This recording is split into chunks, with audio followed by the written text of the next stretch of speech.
Right, so Brian Stelter recently had a psychologist or psychiatrist. It says right in the title. I don't know how I missed that, but he had that on. He had him on his show to talk about Trump, or I don't think it was just to talk about Trump, but Trump obviously came up because it's CNN and Brian Stelter, as you would know. And he said Trump may be responsible for many more deaths, actually say million deaths, than Hitler, Stalin, and Mao. And first of all, the crazy thing about this is that those guys combined, you're looking at 150 million people roughly probably killed by from those three.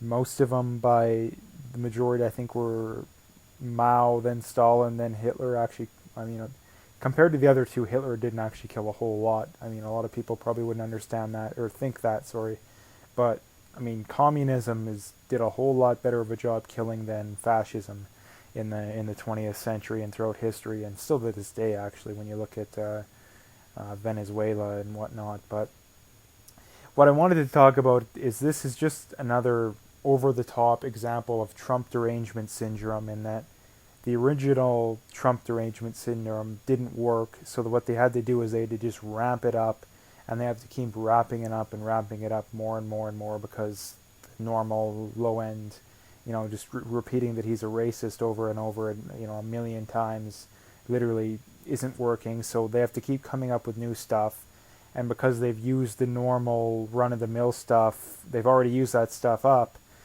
They have to keep going further and further down the rabbit hole, which I've already made a video about the guy who said that, I don't know who it was, I think it might have been Cory Booker, but don't quote me on that, but whoever this was said that Trump is worse than a racist. I don't know, remember what their reasoning for it was, but again, like I said, Trump, the racism card has been played so many times, and the fact that it's not really working whatsoever, at least other than on the liberal zombies basically, and the odd moderate or conservative, Trump derangement syndrome person.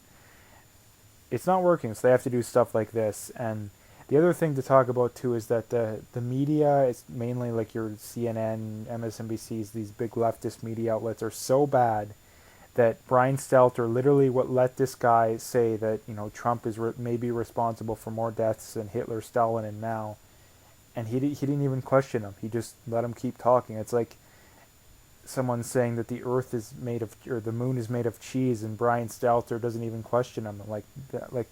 That's the level of Trump derangement syndrome that we're at. That CNN's Brian Stelter and probably most of the other people on CNN, MSNBC, all these networks would just let someone say something that's just candidly that false and that crazy that it's insane. Like, I don't care how bad anyone is on the left. Like, you could take the worst leftist person out there right now. I don't know who it would be, if it's the Venezuela guy or the Kim Jong-un. I wouldn't even compare him to Hitler, Stalin, or Mao.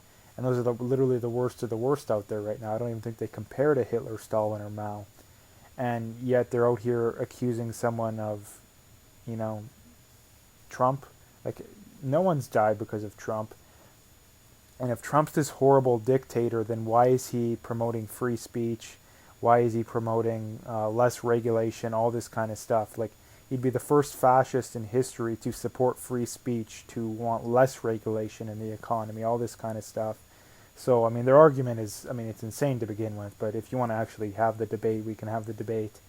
But like I said, this is, the level of Trump derangement syndrome is so bad now that they have to resort to stuff like this. And that, to me, that says a lot about, although there is things that Trump is definitely messing up, and I would disagree with him on, it's how good he is compared to the typical liberal or Republican, Democrat, conservative, whatever you want to call it, that he can still have an approval rating or a level of support that's more than likely going to get him reelected, and yet he's still, even after all this Trump derangement syndrome. So that's about all I wanted to talk about as far as this video goes. So if you liked it, make sure to hit that like and subscribe, and stay tuned for more.